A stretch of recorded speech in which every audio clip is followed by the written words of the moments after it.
my dear students, welcome all of you. आज हम income tax की बात करने जा रहे हैं। इनकम टैक्स जनरल इंट्रोडक्शन हमारा चैप्टर कंटिन्यू चल रहा है।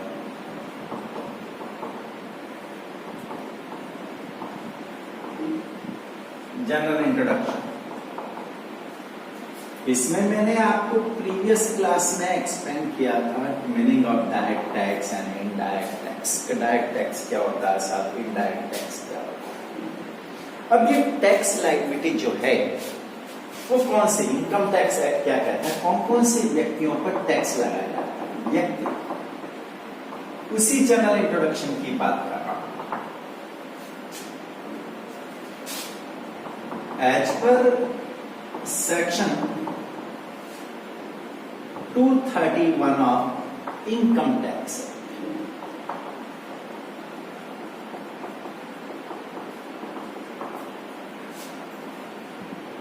क्या क्या इंक्लूड होंगे।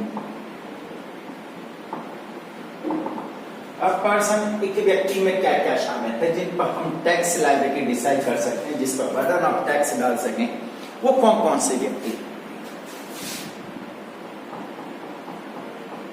एक व्यक्ति पर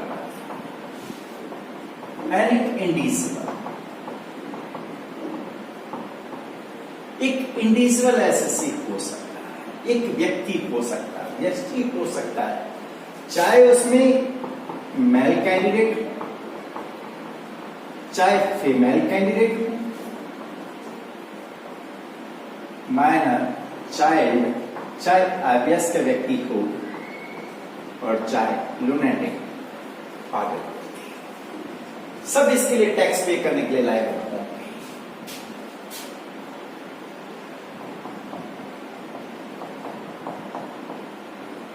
हिंदू अविभाजित परिवार,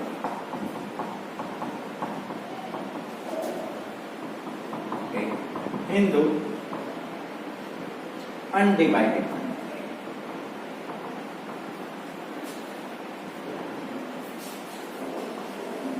हिंदू अविभाजित,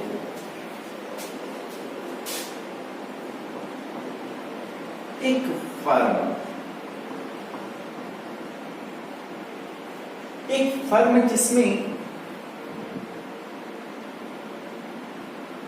इंक्लूड होगी लिमिटेड लायबिलिटी पार्टनरशिप पर्सन,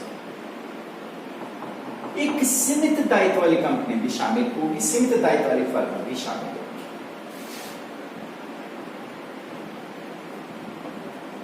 एक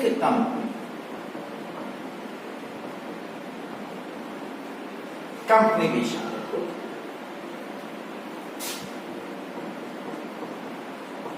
व्यक्तियों का समुदाय,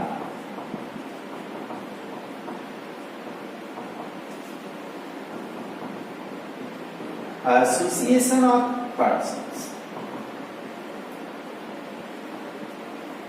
जिसमें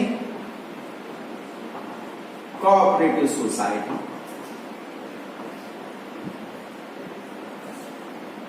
ट्रस्ट, क्लब, एसेट इसमें शामिल,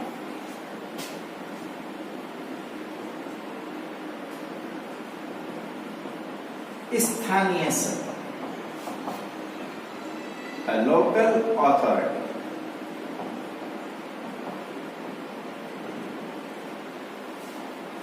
लोकल अथॉरिटी में हम शामिल करते हैं नगर पालिका, municipality,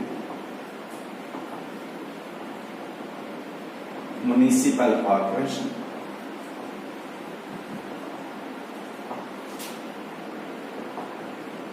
district board, port trust,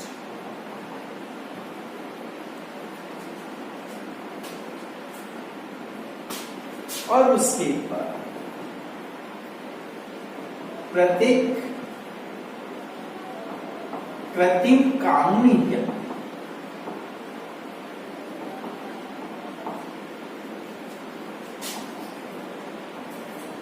an artificial judicial person, for example universe. तो टैक्स पे करने के लिए अब पर्सन को डिफाइन किया गया कि व्यक्ति में कौन कौन शामिल होंगे।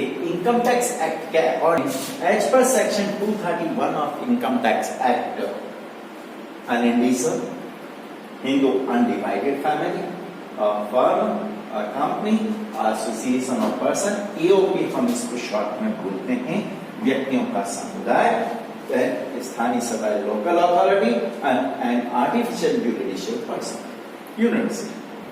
चाहे इनका उद्देश्य लाभ कमाना हो या नहीं, चाहे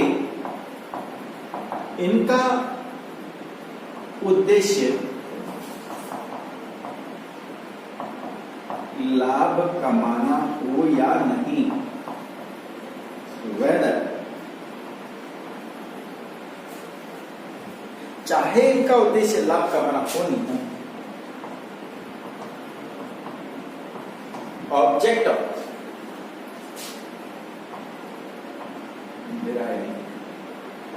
प्रॉफिट और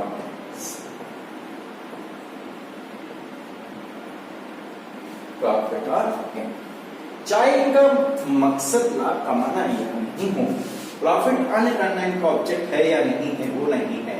जैसे not for profit making organization आप पढ़ते हैं, कोई भी क्लब, कोई भी ट्रस्ट, तो वो भी इनकम टैक्स एक्ट में टैक्स पे करने के लिए लायबल होंगे।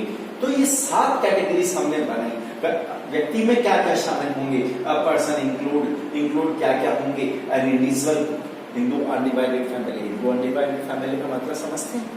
हिंदू अनडिवाइडेड फैमिली का मतलब है कि हमारे पूर्वज, हमारे पेरेंट्स, ग्रैंड पेरेंट्स, उनकी कोई प्रॉपर्टी है, हम उनके वंशज हैं और उस प्रॉपर्टी का अभी तक डिवीजन नहीं हुआ है, तो वो हिंदू अविभाजित परिवार है जो भारत, पाकिस्तान और बांग्लादेश के पूर्व में यहां रहते थे।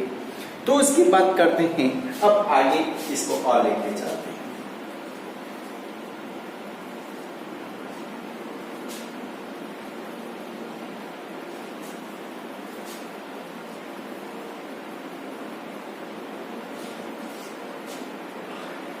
अब बात करते हैं गत वर्ष, प्रीवियस।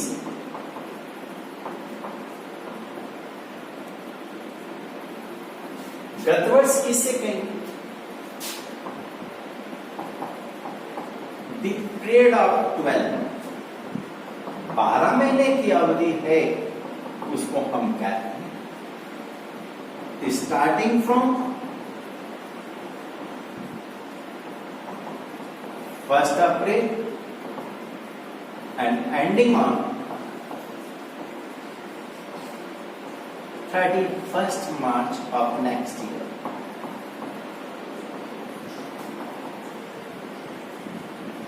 जो 12 महीने की अवधि है उसको हम गत वर्ष कहते हैं। 1 अप्रैल से स्टार्ट होगा, 31 मार्च होगा, इसको हम फाइनेंशियल ईयर भी कहते हैं,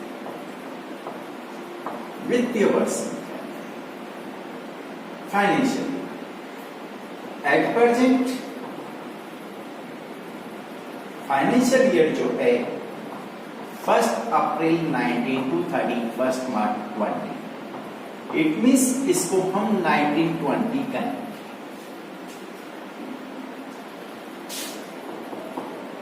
इट मीन्स अब असेसमेंट ईयर की बात करें,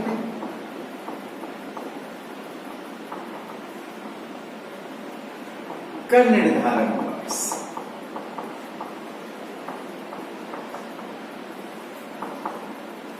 assessment.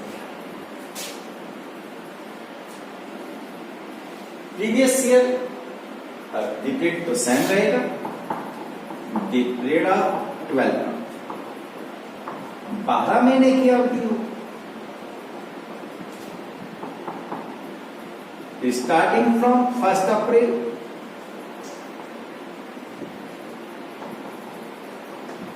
and ending on 31st March of next year.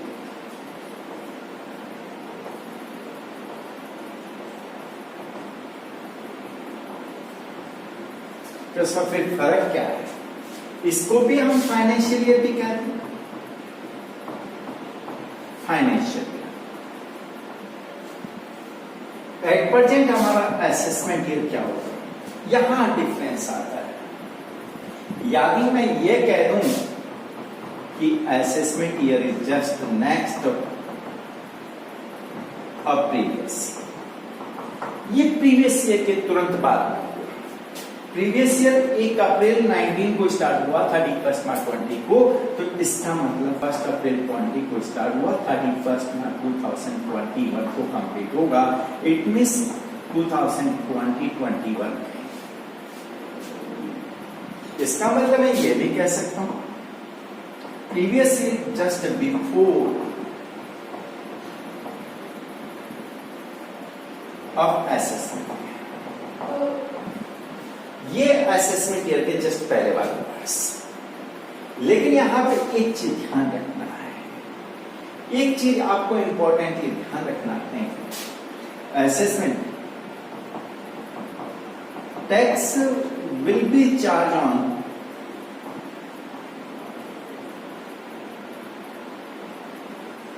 Income of previous, गत वर्ष की इनकम पर कल लगाया जाता है, कौन से साल में लगाया जाता है, जिसको हम कहते हैं असेसमेंट। या मैं इसे ये कह दूं income of previous year to be assessed during assessment, कि पिछले साल की इनकम पर इस साल टैक्स लगेगा। तो प्रीवियस ईयर और असेसमेंट है, दो बातें होगी। प्रीवियस ईयर स्टार्ट हुआ 1 अप्रैल 19 तो एंड होगा 30, जस्ट इसके बाद में जिस दिन प्रीवियस ईयर एंड हो जाएगा, जस्ट नेक्स्ट डे हमारा असेसमेंट ईयर स्टार्ट हो जाएगा 1 अप्रैल 2022 31 मार्च 2022। सपोज आपका financial year previous year 18 to 19 है, तो फिर यहाँ 19 to 20 हो जाएगा। क्लियर? तो दो बातें हुई, प्रीवियस ईयर और असेसमेंट। असेसमेंट ईयर पर कौन सी इनकम पर टैक्स लगाया जाता है, tax will be charge on income of previous year, previous year की इनकम पर टैक्स लगाएंगे सर। कौन सी इनकम पर, प्रीवियस ईयर की इनकम पर टैक्स कब कैलकुलेट होगा, असेसमेंट ईयर।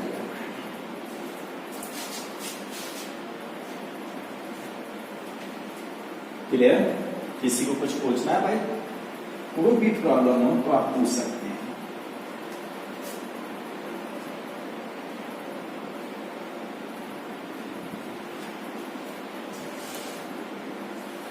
तो मैंने आपको जनरल इंट्रोडक्शन में समझाया, अब इसमें कुछ पोर्शन ऐसे हैं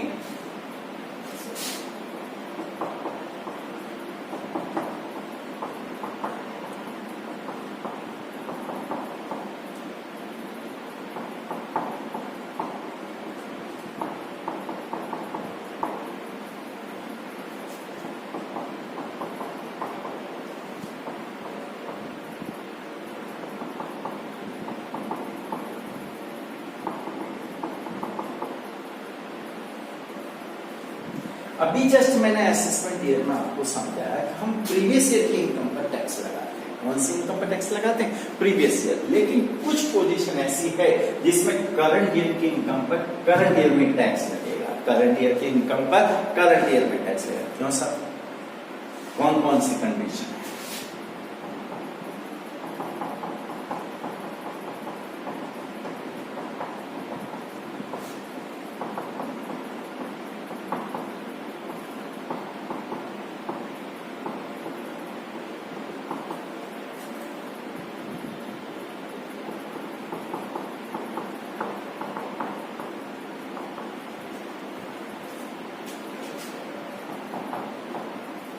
Income of non-resident from shipping business, कि जो हमारे इंडिया का रेजिडेंट ही नहीं है, निवासी करदाता नहीं है, समुद्री जहाज पर गुड्स एंड पैसेंजर को एक स्थान से दूसरे स्थान पर ले जाते हैं। तो हमारे जब इंडियन एयरपोर्ट पर जहाज छोड़ने के पहले उसको अपना टैक्स पे करना पड़ता है। उसकी टैक्सेबल इनकम क्या होगी, उसकी कर योग्य आय क्या होगी, 7.5% of amount received and receive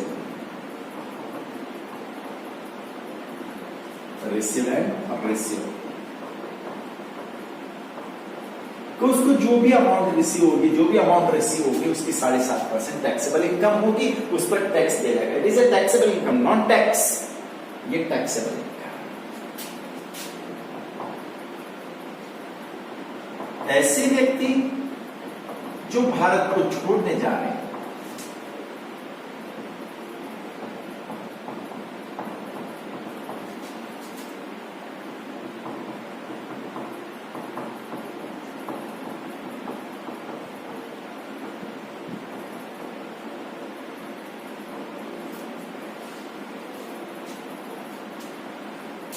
ऐसे व्यक्ति जो परमानेंटली हमारे भारत छोड़ के जा रहे हैं, वापस नहीं होंगे, income of person living in India forever, जो हमेशा के लिए इंडिया छोड़ के जा रहे हैं, उनसे हम टैक्स करंट ईयर की इनकम पर ही ले रहे हैं। ठीक, विशेष घटना या उद्देश्य के लिए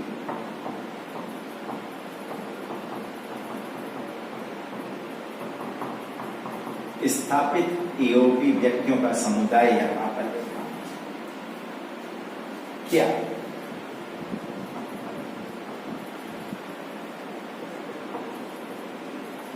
इनकम ऑफ ईओपी व्यक्तियों का समुदाय, बॉडी ऑफ इंडिविजुअल,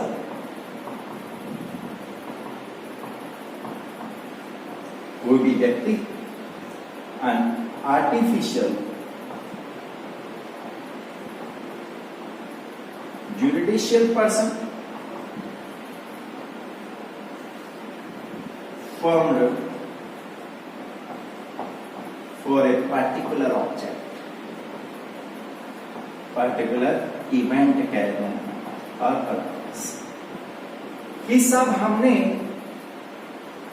किसी विशेष उद्देश्य के लिए, हमने कोई जॉइंट वेंचर बिल्डिंग का कंस्ट्रक्शन करने के लिए हमने 6 जनों ने मिलकर एक व्यक्तियों का समुदाय बना, 100 जनों ने मिलकर पार्टनरशिप स्टार्ट की, लेकिन जैसे ही बिल्डिंग बनकर कंप्लीट होगा, हमारा उद्देश्य पूर्ण हो जाएगा, हमारी पार्टनरशिप ऑटोमेटिकली डिसॉल्व हो जाएगी। तो उस कंडीशन में करंट इनकम पर करंट टैक्स देना है।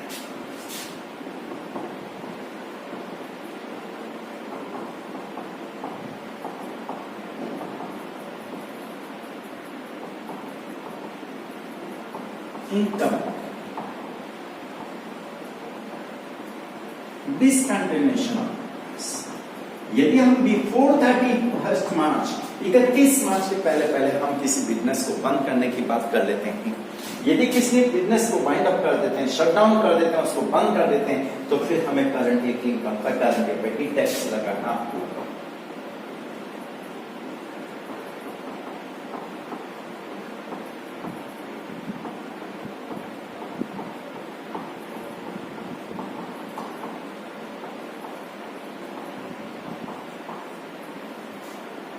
कर बचाने के उद्देश्य से संपत्ति का हस्तांतरण, ट्रांसफर ऑफ प्रॉपर्टी और अवॉइड टैक्स। तो अभी तक हमने पढ़ा था गत वर्ष यानी प्रीवियस ईयर 12 मंथ का होगा, जिसको हम फाइनेंशियल ईयर कहेंगे। एट प्रेजेंट हमारा प्रीवियस ईयर है starting on 1 April 19 and ending on 31 March 2020। It means previous year is 1920, 2019 हमारा प्रीवियस ईयर है।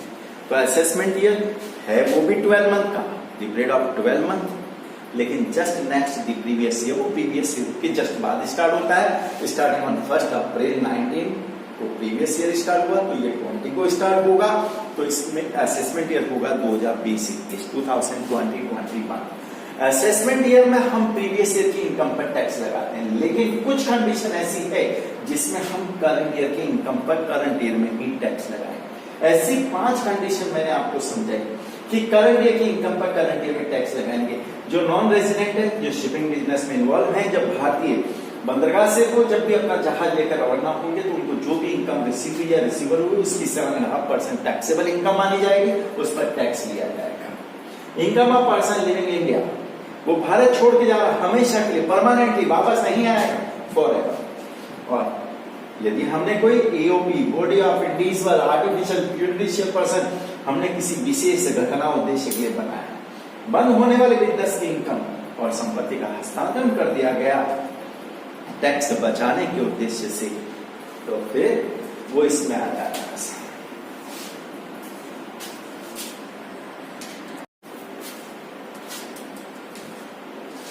Yes,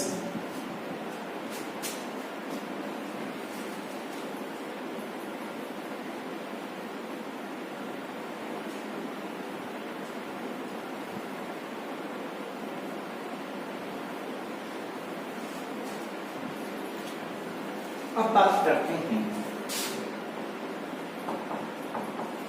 क्रेसिया, agriculture.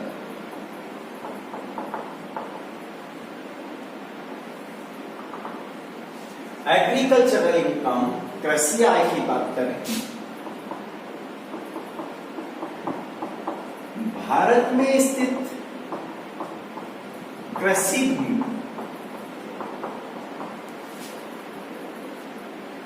की आय कर मुक्त होती है, लेकिन कृषि कार्य के लिए ही उसका यूज होना चाहिए। Income from agriculture land situated in India is exempt। Bharat में स्थित कृषि आय है, भारत में स्थित कृषि भूमि है, एग्रीकल्चर लैंड है जो इंडिया में है, और उसका कल्टीवेशन वर्क एग्रीकल्चर वर्क में ही उपयोग किया जाता है कृषि का, अन्य उद्देश्य के लिए हमने बाजार लगाने के लिए दिया। हमारी एग्रीकल्चर लैंड है, वहां पशु मेला लग रहा है, विशाल मेगा मार्ट का मेला लग रहा है, कोई भी मेला लग रहा है, फेयर लग रहा है, उसकी इनकम टैक्सेबल होगी। वहां ईंटों का भट्टा लगा दिया, ब्रिक्स मेकिंग ऑर्गेनाइजेशन डेवलप कर दिया, तो फिर वो एग्रीकल्चर पर्पस नहीं है। एग्रीकल्चर पर्पस होना चाहिए, कल्टीवेशन वर्क होना चाहिए, तब वो एग्जाम हो जाएगी।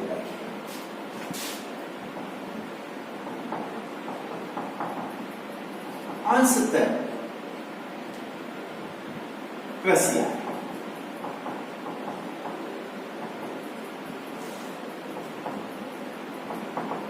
पार्टली एग्रीकल्चर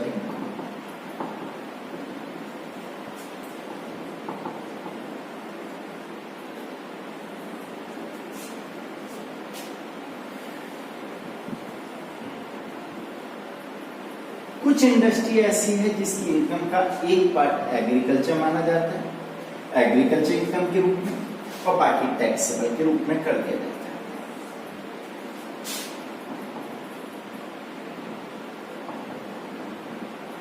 है। एग्रीकल्चर इनकम और बाकी बिजनेस इनकम होगी जो टैक्सेबल होगी।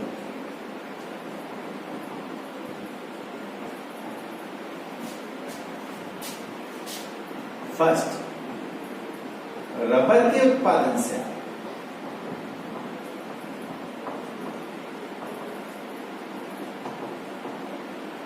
Income from manufacture of rubber. यदि हमारा बिजनेस रबर प्रोडक्शन का है, manufacturing involve in manufacturing of rubber, तो 65% ऑफ इनकम, जो भी हमारी इनकम है उसका 65% एग्रीकल्चर इनकम होगी और वो एग्जम्प्ट हो जाएगी, और 35% जो रिमेनिंग पोर्शन है वो टैक्सेबल होगी, बिजनेस इनकम मानी जाएगी।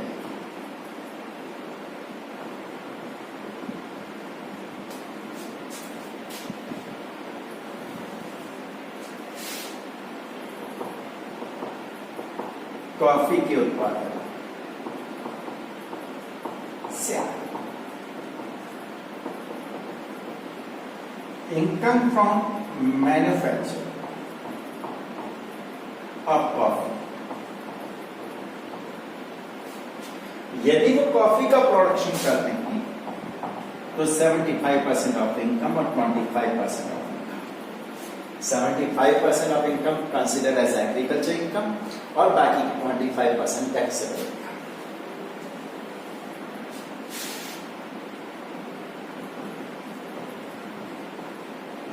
चाय के उत्पादन से आए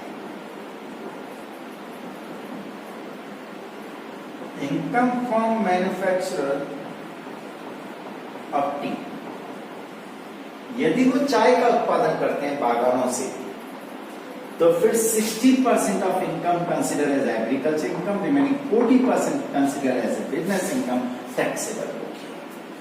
हाँ, इसमें एक चीज और ध्यान रखना साहब, एक चीज क्या ध्यान रखना है कि ऐसी कोई मैन्युफैक्चरिंग कंपनी है, ऐसी कोई निर्माणी संस्था है जो अपने खुद के एग्रीकल्चर प्रोडक्ट को यूटिलाइज करती है एज ए रॉ मैटेरियल। यदि ऐसी कोई मैन्युफैक्चरिंग कंसर्न है जो खुद के ही एग्रीकल्चर प्रोडक्ट को, स्वयं के कृषि उत्पाद को, यदि खुद के एग्रीकल्चर प्रोडक्ट को as a raw material use करती है तो फिर जो उस एग्रीकल्चर प्रोडक्ट की जो मार्केट वैल्यू है वो एग्रीकल्चर वो एक्सेप्ट होगी कि ये एग्रीकल्चर प्रोडक्ट हम सेल करते हैं तो कितनी इनकम होती, वो जो मार्केटेबल वैल्यू है, रियलाइजेबल वैल्यू है, वो एग्रीकल्चर इनकम कंसिडर होगी। तो ये आज हमारा first chapter income tax general introduction मैंने आपको एक्सप्लेन किया है। बहुत डीपली मैंने आप लोगों को एक्सप्लेन किया। जिन्होंने अभी तक मेरे चैनल को सब्सक्राइब नहीं किया वो चैनल को सब्सक्राइब कर लें, लाइक कर लें, ताकि आपको रेगुलर अपडेट मिलते रहे। क्लियर? और आपके जो भी व्यूज हैं, जो भी कमेंट्स, आपको अच्छा लगे चाहे बुरा लगे, जो भी है आपके जो भी व्यूज हैं, जो भी कमेंट्स हैं, वो मेरे कमेंट्स बॉक्स में लिखना नहीं भूलें। ठीक है? Okay, thank you.